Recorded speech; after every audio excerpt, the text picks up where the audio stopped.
Well, hi there, Saxophone fans. It's Steve Goodson, and I am speaking to you from our ultra top secret command and control bunker here at Sax Gourmet World Headquarters, located in New Orleans, the birthplace of jazz. We're specifically located in Sector R. And the subject of tonight's online seminar, man, my hero, Ron Holloway, just joined. Now there's a rock star, Ron Holloway. But the subject of tonight's online seminar is buying and selling saxophones for dummies. And I want to tell you something. I have bought and sold more saxophones than anybody you're ever likely to meet. And frankly, I've made every mistake you can make in buying and selling saxophones. So I'm going to pass along some of my experiences to you. The saxophone market has changed dramatically in the last 15 or 20 years, and we've got to learn as saxophonists to cope with some of those changes and hopefully take advantage of them. Now, here's a couple of things you need to understand. Hey, Donna Schwartz. There are more factories manufacturing saxophones now than at any other time in history. And why would that be? Well, it's true that a couple of the old line factories, Calworth, for example, who make fine instruments, but they're just barely hanging on by the skin of their teeth. You know, I think Selmer's doing well, Yamaha's doing well, and Yanagisawa's doing well. But then you've got all of these other companies that have popped up in the last 20 years or so, and some of them are doing quite well, make good stuff. The reason they've done it is because essentially the whole industry, with the exception of Selmer and a couple of smaller companies, has moved to Asia. And those Asian folks are smart. Let me tell you something. I deal with them every day.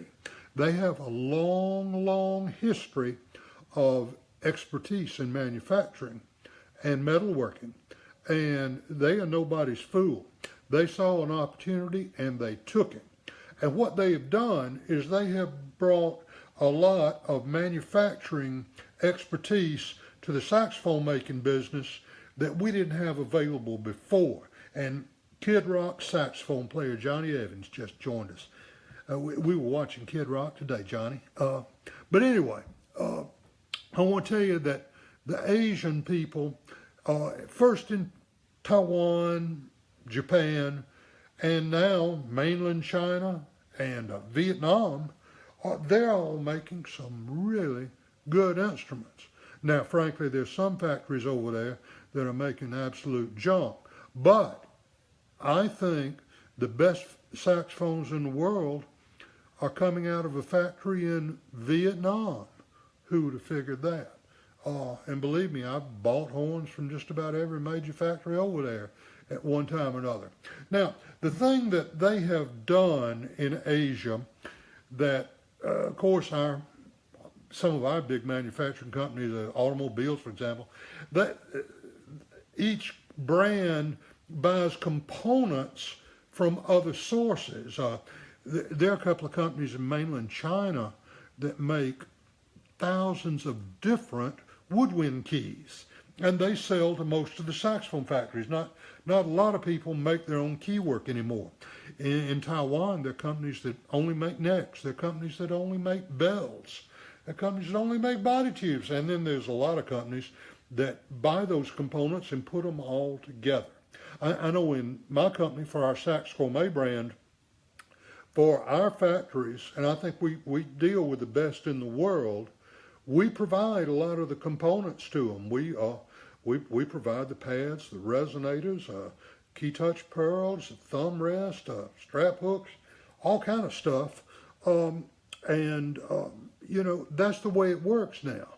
Now, with the rise of the internet, the seller's market has changed dramatically. When I was coming along and learning to play the saxophone, you had one source and one source only. You went down to the local music store and you tried out what they had, and you decided that then and there what you were going to buy, and you paid them what they asked. I grew up just outside of Birmingham, Alabama. There were 4 big music stores in Birmingham at the time, and in 1964, I was in the market for a Selma Mark 6 tenor, and that my parents had graciously said they were going to buy me because I'd made the all-county band, I'd made the all-state band, all that good stuff. But there were 4 big music stores, and 3 of them were Selma dealers. And so, I went down there. We knew what the thing cost. Selma tenor in 1964 had a list price of $660. The Samsonite case that I wanted was extra. And if you wanted a high F sharp key, which I did not, that was extra. Well, I got to tell you this. My dad was an awfully smart guy. And so little 14-year-old me, he sent down to the music store with his personal check, made out to the music store for $500. And he told me to walk in there, tell him I want that Mark 6 tenor, it's on the wall, here's the check. Well, we can't sell it for that. Well, this is all the money my daddy gave me, so you can either take this and hand me that horn, or I turn on my heels and walk out of here. They gave me the horn. Still own that one too. But anyway, like in all businesses, the brick and mortar stores are certainly not on their knees yet, but the fact of the matter is that there are probably as many horns sold online now as there are in retail stores. Now, there's up and down sides to buying from one or the other, and if you buy online, it's very unlikely that you're going to pay sales tax. And if you were here in New Orleans, that's 10% off right off the top, even before we start talking about the price of the horn. Now, the downside is if you buy online and you need some adjustments, some care and feeding and such as that, can't get that very easily. Now, most of the online dealers have some sort of home trial program. I know my company certainly does. We'll send you a horn to any destination in the lower 48 states and let you try it. And if you like it, fine. If you don't like it, send it back. And most dealers will do that. But, you're not going to get that hands-on experience that you used to get going to the local music store. But the local music store dealer has finally wised up and realized they don't have a monopoly. So instead of charging you full pop, the suggested retail price for every horn, you can get a nice discount now because the dealers realize that it's not how much your margin is on each individual sale. It's what your gross revenue is over the year, which means how many times can you turn over your inventory. And if I walk into a store and they have a Selma Series 3 tenor that I want to buy and it's in stock, the dealer's already paid for it, he might be wanting to get his money out pretty bad. So he might make me a good price. The online dealer, he has such a large potential market that all he got to do is sit and wait. And that's a good thing. Now, another thing that's really changed the game, I know particularly for our company, is the opening up of international markets. My company does over 65% of our business outside of the United States. We got customers all over the world. And I know I talk to a lot of the major dealers of saxophones, and this is pretty much everybody's experience. It's a worldwide market now, and customers can play the difference in exchange rates to their advantage, and a lot of stuff that's not available in one location in the music stores, they can order from me, and believe me, UPS goes everywhere in the world. It's developed some strange patterns, and we sell a ton of stuff in Thailand. Man, they love me in Thailand. We sell a ton of stuff in Australia. We sell a ton of stuff in Norway. Who would have figured all of that? But that's the way it works now. So international markets have become a big factor in this. Now, individual sellers also all over the world are able to offer you instruments because of the internet. And there's that thing called eBay, and there's another music instrument specific site called Reverb, and I'm sure there's some others, but I know from time to time, I don't really make a practice of this, but I have done it. I have bought some kind of exotic saxophone that I couldn't find in the United States from somebody in France, or let's see, we bought a couple in Japan, but it's a worldwide market. Now, understand that the cost of reaching those markets is really quite low, whether you're an individual or whether you're a company that manufactures saxophones like me. Because, yeah, I have to pay for the bandwidth of my websites and all that, but you can put a saxophone up for sale on eBay for just, some modest fees. And I don't know what Reverb charges, but they do. Or right here on Facebook, somebody, that would be me, has a Facebook group that's saxophones and saxophone equipment for sale, got 13,000 members, and every one of them is a saxophone player, which means if you got something to sell, every one of them is a prospective buyer. And if you got something you want to buy, there's 13,000 potential sellers there. Ooh. And how much fee is involved in that? Zero. None. And I think you're going to see more of that. Now, it used to be that reaching these markets, you couldn't just pop up a website. You had to get out there and work it and let people know it was there. And if you had a music store, you had to buy ads in the local newspaper. Any of you guys read newspapers anymore? Oh, I doubt many of you do. Sharon and I dropped our subscription to the Times-Picayune years ago. But, now there's a couple other opportunities for promoting your stuff. John Lauder. I love you, John Lauder. I love your books. All my students have to study John Lauder's books. But I want to tell you that you can now list your instrument if you want to sell locally on Craigslist.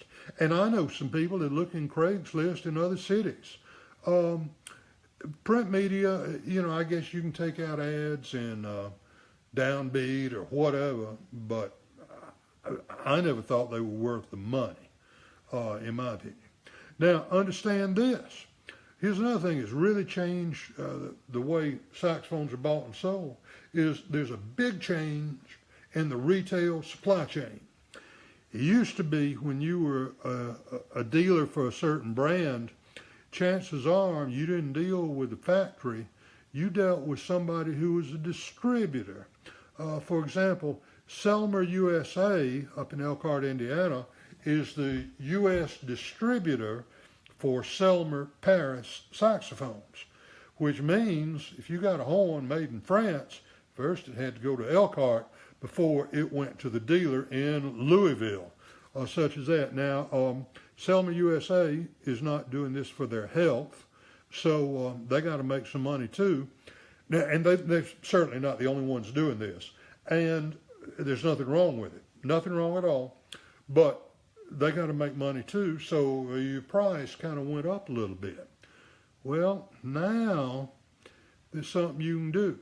You can deal direct, if you got a good address book, with the factory.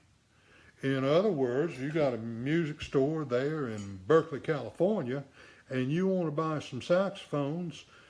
If you know who to call, you can call and they'll sell you some saxophones direct in many cases. You go to the NAMM show, and most of the major manufacturers are represented there. The Shanghai show is going on right now, and everybody that sells saxophones and related equipment in China is in Shanghai tonight. And Kurt Alterac, that owns Music Medic, is buying them all dinner. But anyway, they have now you can deal direct with the factory, cut out the middleman, and the result of all of this has been that saxophone prices today are lower than they have ever been in real dollars. Remember, I said that Selma Mark VI that I bought in 1964 had a list price of $660. Well, figure in inflation from 1964 up to now, it's a big number, boys and girls. So there have also been some very high quality brands pop up that can be bought at very reasonable prices. And I'm going to give you a couple of examples, and there are plenty of them. Marriott, those are good horns, and they're not expensive at all in the grand scheme of things. The R.S. Berkeley horns, those are good saxophones, and you can buy them somewhat inexpensive. And there are many more, and I'm not talking about just them. Now, something else that's happened is people talk all the time about, well, why can't we have a saxophone made in the United States? And I'll tell you why. Is because the people that were running those companies and the people that were working those companies were fools. They let the goose that laid the golden egg get away from them. Toward the end, hadn't anybody made saxophones in the United States in years and years and years and years. There were some people that tried to bring it back recently, and we're going to talk about that in a little while, the Powell Silver Eagle. But, you know, used to be Kahn, Bishop, King, all these fine instruments were made in the United States, and it got where they weren't paying attention to the quality, and then the labor unions and the people who work in those plants are represented by the United Auto Workers. And some of them guys were getting $40 an hour and more, plus benefits, and you can't even make that up on volume. I'm telling you, they put themselves out of business. Now, over the years, different companies have tried to reduce that cost. Kahn bought the AM Best Company in Nogales, Arizona in, I think, 1961, and they made some instruments there in Arizona. They also made some instruments right across the border in Nogales, Mexico. And they did that, and did that, and did that, and they couldn't make it either. Yamaha, when Yamaha came to the United States, they set up an actual factory here. Now, they were making plenty of stuff in their excellent factories in Japan, but Yamaha set up a factory in Wisconsin, in Grand Rapids, Michigan. And they made some good saxophones up there from about 1975 or 6 up till they finally threw in the towel about 2007. They just couldn't make it over here. Vito, my good friend, the late Vito Pascucci, used to make a few horns up in Kenosha, Wisconsin. Now, there's no inherent advantage to making a saxophone in the United States. I don't care if it's made in Kathmandu. It either plays good or it doesn't. So it doesn't matter what the source country is. A few years ago, some people decided that they were going to bring saxophone manufacturing back to the United States, and the Powell, the famous flute company, was involved, and they got some other people involved, and they were going to make a premium horn they called the Powell Silver Eagle. Well, here's some things they didn't tell you. One of the things they didn't tell you was that they bought the tooling from the B&S company in Germany, who had gotten out of the saxophone business, and that's what they used to make those saxophones. How do I know that? Because when Powell got out of the saxophone business, they tried to sell that tooling to me. And when I worked for Orpheus Music, we were the distributors for B&S saxophones. I knew those guys.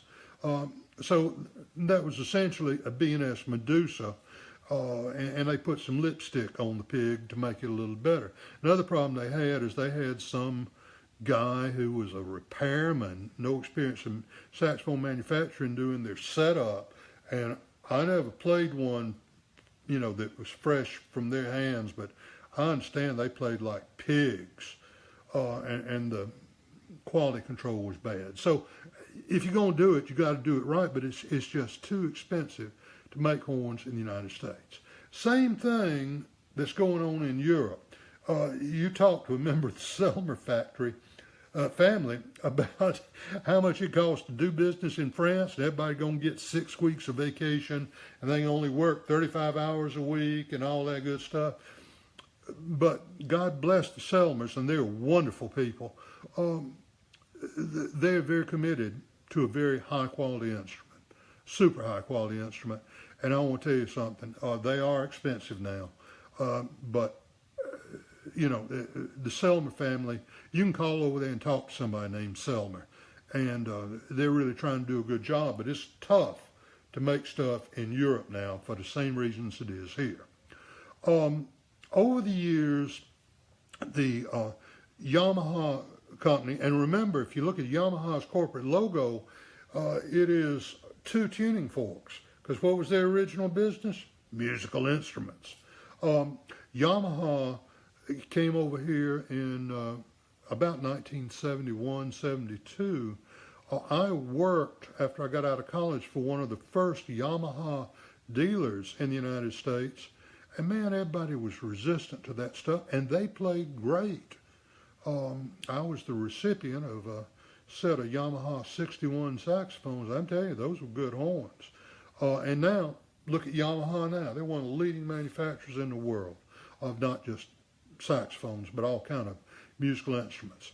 The Taiwanese people learned a long time ago to shut up talking and listen and try to learn something, and they got better and better and better at building saxophones. And full disclosure, I've done this consulting work for a number of the Taiwanese factories, and tried to help them along with their manufacturing and their quality control and all that. And I'm telling you, they make some great, great instruments in Taiwan.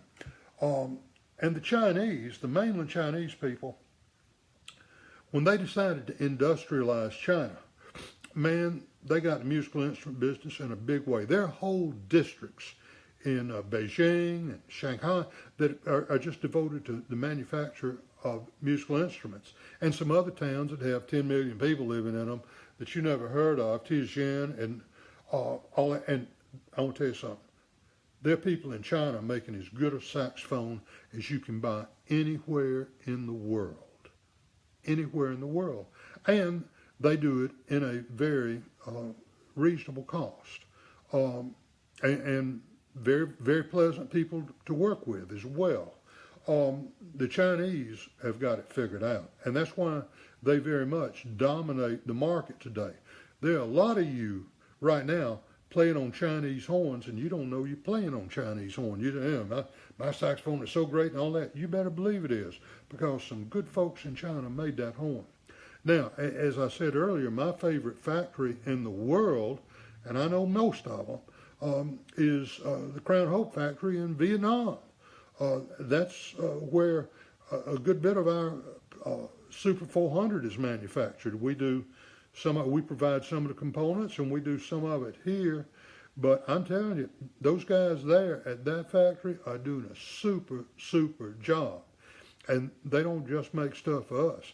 They make stuff for a lot of people you've heard of. I'm unfortunately unable to name names.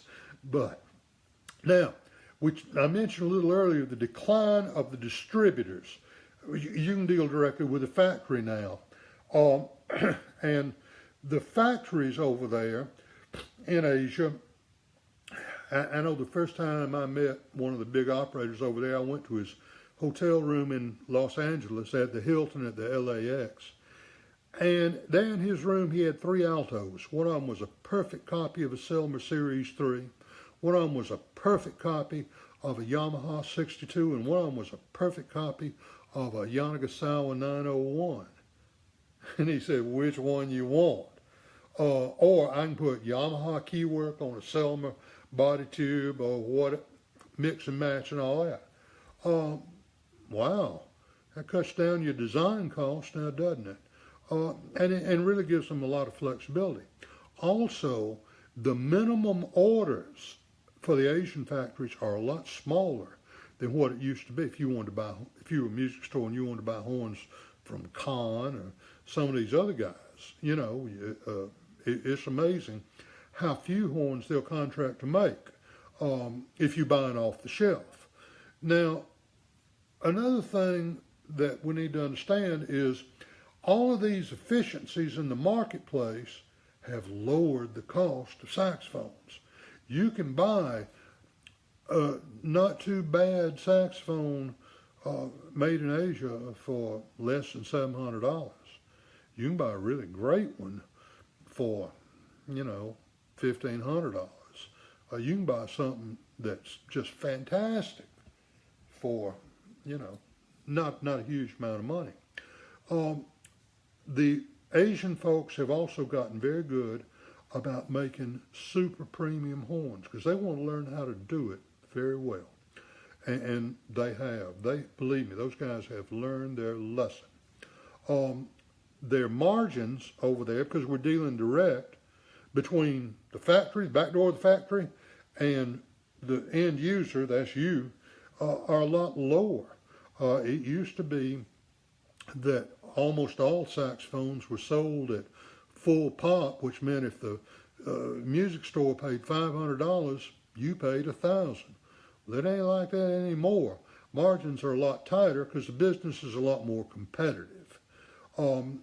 Also, if you want to buy, you know, say you want to buy a Yamaha or a Selmer, well, you know, you go to your local music store or your favorite online dealer and say, I want to buy a Series 3 alto, and what you sell it to me for, and they tell you a number, and you quickly take your iPhone and check 5 other dealers, and sure enough, suddenly you got a bidding war going.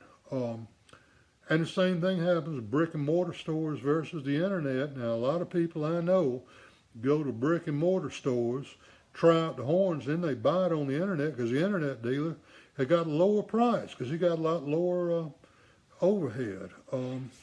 That makes it tough to have a brick and mortar store. And I used to have, years ago, a brick and mortar music store, and now my company is just an internet company, and we don't sell we only sell through our websites. We don't sell through dealers anymore. We used to.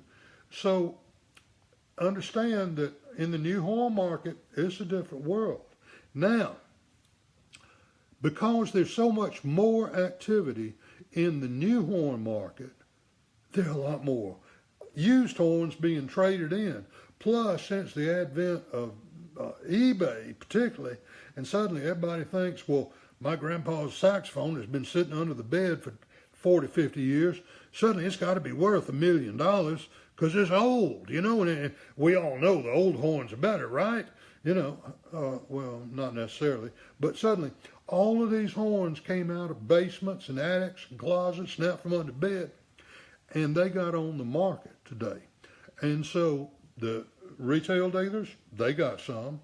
The, you know, there's a lot of that stuff on YouTube and Reverb and all that, but there's also been some people who skimmed off the cream of those vintage instruments. And I mean this in a good way. I'll tell you a couple of them, and there are more, but Mark Overton at Sax Quest, Brian Curry at Get a Sax, Roberto Romero at Roberto's in New York. These guys only sell the best. Now, they charge you accordingly, but you want the best, they got it. You know, you want that Selmer super balanced action tenor, they got it. They got a good one. Now there's more people. Randy Jones at Tenor Madness and Gail Friedenberg at vintage sax, but you know, they created a business that didn't exist 20 years ago for collector and vintage type horns. Now let's talk about dealing with individuals in the used horn market. You got to be really careful if you're dealing with some joker in Des Moines, because they often have a very warped perspective of what is desirable and what is not.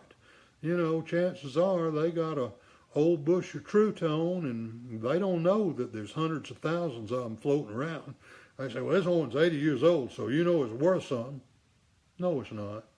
Not unless it's gold plated and just immaculate and got all kind of special engraving.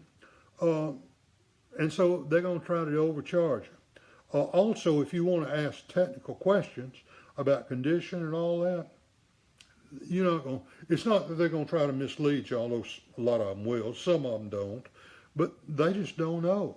So it can be the blind leading the blind in dealing with an individual. They just don't know what there's a demand for. So, you know, if you're looking for a super high-end old horn, I would very strongly recommend that you deal with an established dealer who is in that business. They're going to be able to answer your questions. They're going to make sure the horn's in top condition and all that. Whereas an individual, you pays your money and you take your chance. And I want to explain something to you, that old does not mean valuable. Did you hear me? Old does not mean valuable. People are going to say, well, Coltrane played on a... Well, sure he did, because that's what he bought when they were new. Let me tell you something. If Mr. Coltrane were alive today, I would hope he'd be playing a sax gourmet. Because if you're making a living playing your saxophone and you're not working with state-of-the-art equipment, you're shortchanging yourself. Why make it harder than it has to be? Now, I'm going to interrupt just a minute and tell you I appreciate all the good comments we're getting now, and I'd appreciate it if you would share this seminar with your friends, put it on your website, share it to your friends, and I love to get some likes. So, you know, please, and also these videos are free to watch, but they're not exactly free to make. So be sure and go to nationofmusic.com and buy something, even if it's only a little something. Go there and buy something. Now, if you're a buyer of saxophones, let's talk about some of the things you have to deal with. First is evaluating the condition.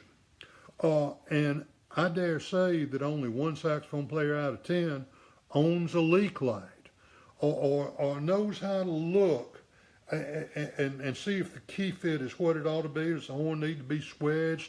Is the body straight? And all that stuff that might not be real obvious.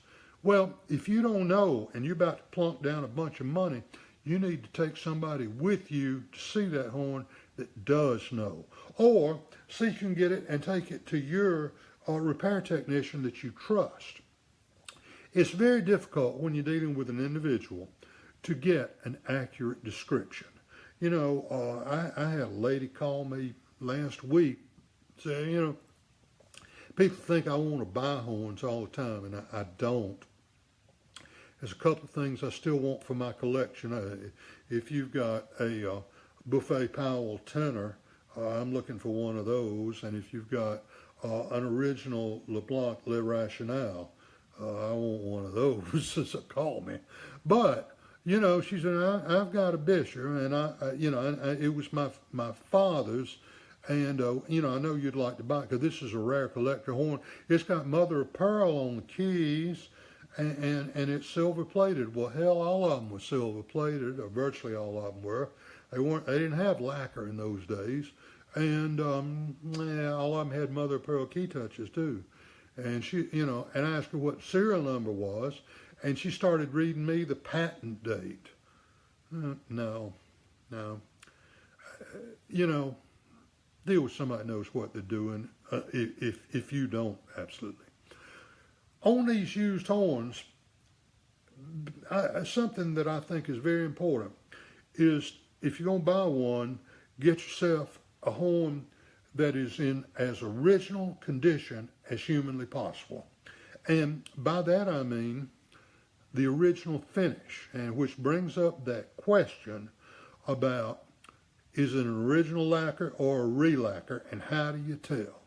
Well, I've been buying and selling used saxophones since right after the earth cooled, and I can look at it, and I can often just tell by the color it is whether that's original or not. And that's because I've done this a few times. It's not my first rodeo. In your case, here are a couple of things you can do. You can take your finger and run it across the engraving, and that engraving shouldn't be worn down. It should be somewhat sharp to the touch, even if that horn's 100 years old. Because the way to do that, you know, Jace DeMars gets in there and cuts that stuff. Ryan Walker got all them sharp tools sticking in his hand all the time. But it leaves a sharp edge, and that edge remains. And you can feel it.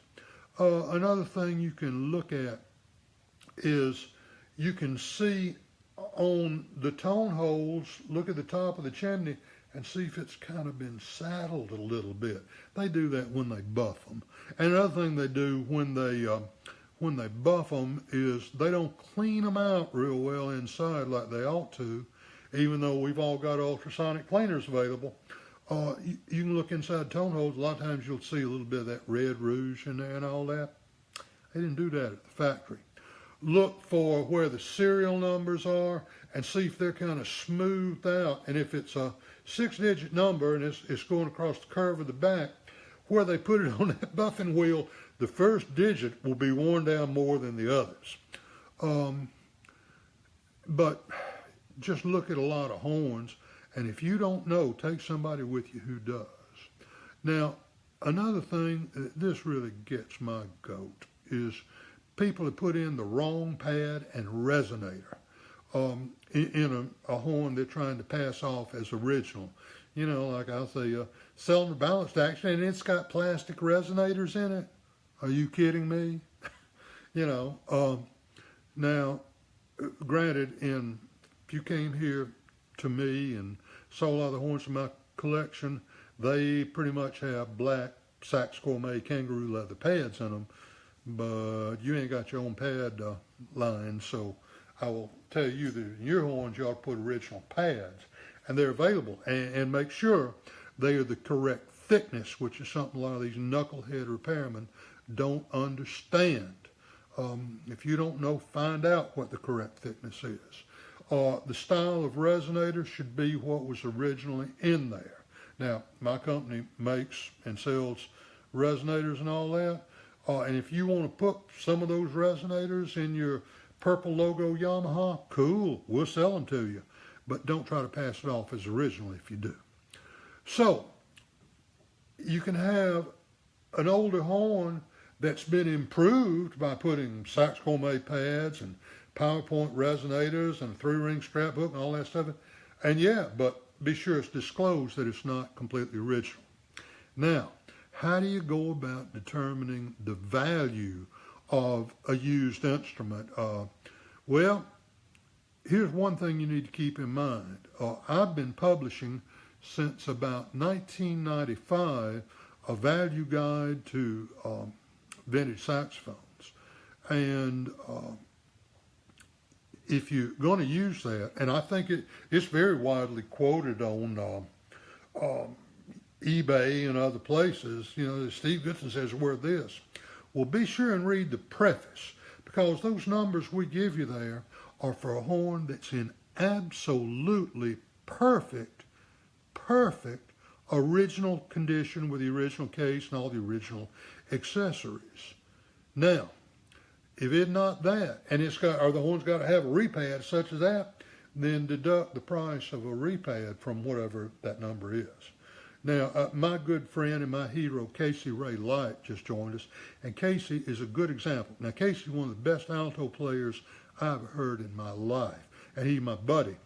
And Casey uses a horn he's had forever. He's got a Selmer Mark 7, and I've completely overhauled that, and Casey and I sat down and talked about this. I made a number of modifications to it with his permission. That horn is not stock at all. And boy, it plays like well, like one of those. But you know, Casey likes the way he likes that big table on that horn, the way it fits his hands, and he sounds good on it too. He does. But that horn's been very highly modified. It's got a Saxophone neck, some big old resonators I put in there, Saxophone pads, and all kind of other bells and whistles. So it's okay to take an older horn and alter it, but don't represent it as original. Now, when you go to a dealer and a dealer's got a used vintage horn, here's something you need to remember. How much that dealer gonna charge you? Every dime they can. Because if they don't make money dealing saxophones, they're gonna have to go out and get a real job. So don't expect to get a lower price at the dealer unless, the bank is knocking at the dealer's door and say, you better sell something today and pay on your note because you're gonna go out of business.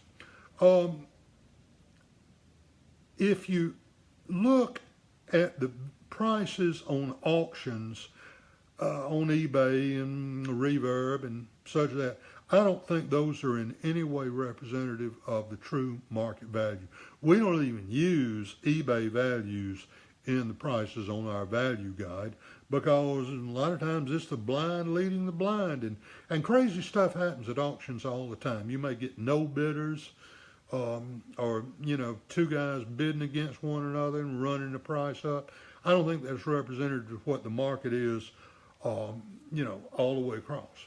So auctions, we don't use them. We check with established dealers on what they're actually getting for horns and stuff we can actually verify. I don't want to hear anecdotal stuff. We try to use actual values. If you're an individual and you're selling, like some of the things we discussed as far as opportunities to promote your horn, the internet, auction sites, discussion groups, Craigslist, the like, that's all fine. But if you're an individual selling, you're going to offer a trial period to somebody you don't know? Are you kidding? How you going to cover your fanny about that? Well, let me tell you. Here's how we do it. Because obviously most of the people we sell our saxophones to, we never met before, because we meet new folks all the time. Now we got a bunch of repeat offenders too, but we meet new customers every day. And I'm gonna tell you, in all the years I've been in this business, I have been burned a number of times. I remember one year, it was about 15 years ago, we had $17,000 in losses on fraudulent transactions where we got taken. No more. Here's the way we do it. You want to buy a saxophone, have us send it out, you try it, fine. All you got to do is send us the money first. And send that money by a bank wire or send a courier over here with $100 bills. No, I will not take your MasterCard. I'm going to tell you why in a minute. And no, I will not take your PayPal account. No. Now, here's what's the matter with PayPal. PayPal, if you're selling saxophones, PayPal is not your friend. All they got to do is one of those little snowflakes got to whine and say it's not as described. And PayPal will tie up your money forever and just be generally unpleasant. Now let me tell you about credit cards. There is one of the dirty little secrets of the retail business, and I've talked to a number of saxophone dealers about this, is the amount of credit card fraud that's out there. For example, stupid me, when we started taking credit cards years ago, I didn't know that if you got their MasterCard approved and they lived in Germany, that approval didn't mean a damn thing. And so I sent a beautiful silver-plated Selmer cigar cutter to the Philippines one time on the basis of a bogus credit card. And you don't find out until 2 months later that the deal was fraudulent. By then, they're long gone, and the bank just yanks the money back out of your account. The only way you can trust getting paid is to take a bank wire and ask where your bank wires the money to my bank. And when Chase calls me and says, Steve, Donna just sent you $5,000 and it's in your account, fine. When that's the case, then we'll send you a horn. Until I get that call from the bank, I'm not going to do it. Because once that money's in my account, unless I want it to go out of my account, it ain't moving. So consider yourself warned. And you say, well, nobody will buy it like that. People buy stuff like that under those terms from me every day. So get over it. All right. Now, we've worked out the buying and the selling, and everybody's agreed on a price and the instrument and all that. Let's talk about shipping, because this is where the individual and some dealers are at a terrific disadvantage. You got to learn how to pack a saxophone. And the first thing you got to do is don't go out behind the grocery store and get some old banana boxes and use that to send a horn across the country in. Go in any city of any size, there's going to be a business that sells boxes and packing supplies. And you go down there and you get yourself a heavy-duty box. Ask them, say, I want a heavy-duty one. And then tell them, I want another box that's 4 inches bigger in every dimension all the way around to go around this. And then I want a big old bag of those styrofoam peanuts to line between those boxes. And I want some bubble wrap, you know that stuff you pop with your fingers. And I'm going to wrap the horn in that. But before I do that, I'm going to make sure that every key doesn't move while this thing is being shipped and all that. And every horn that leaves here leaves us in a set of key clamps. Because our key clamps keep the keys locked down. They cannot move.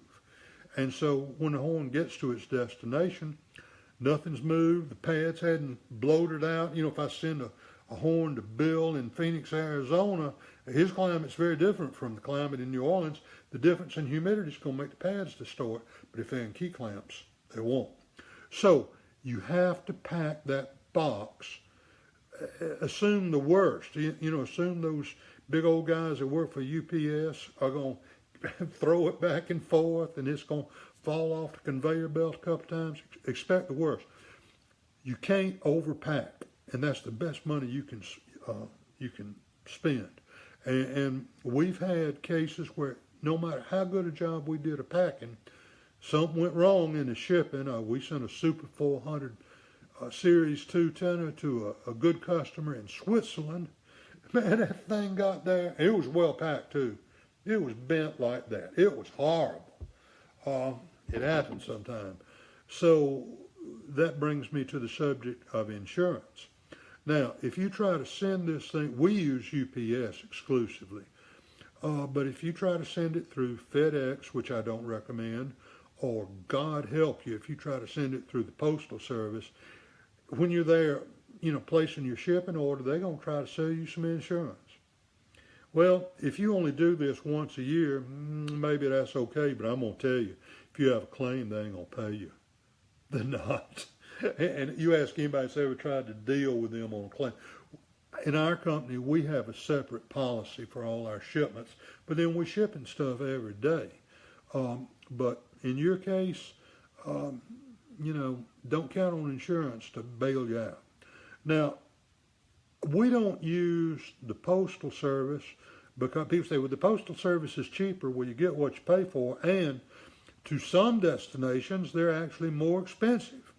We don't use FedEx because when they pick stuff up, you don't get a receipt.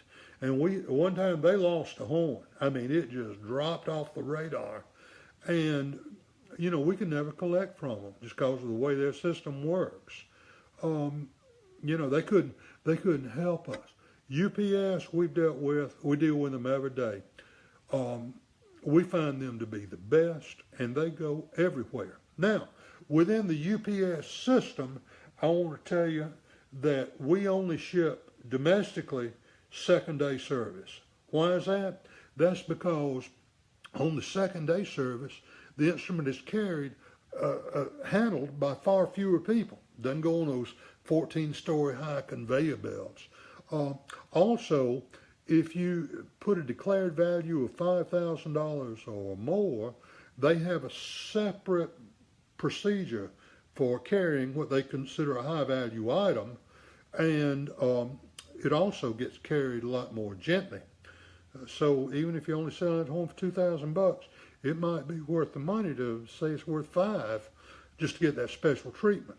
Also, we do, as I said earlier, we do an awful lot of international business, and we just don't find anybody that's better than UPS at dealing international to individual buyers or sellers. Just nobody's in their league. Those guys are really on top of their game. So I hope that we've taught you a thing or two about buying and selling saxophones.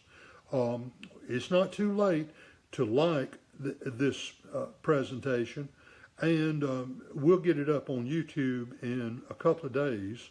They won't let me do it the next day for some reason, but in 2 days we'll have this up on YouTube and we'll be sharing it. If you have any questions about saxophones, I want you to feel free to call me.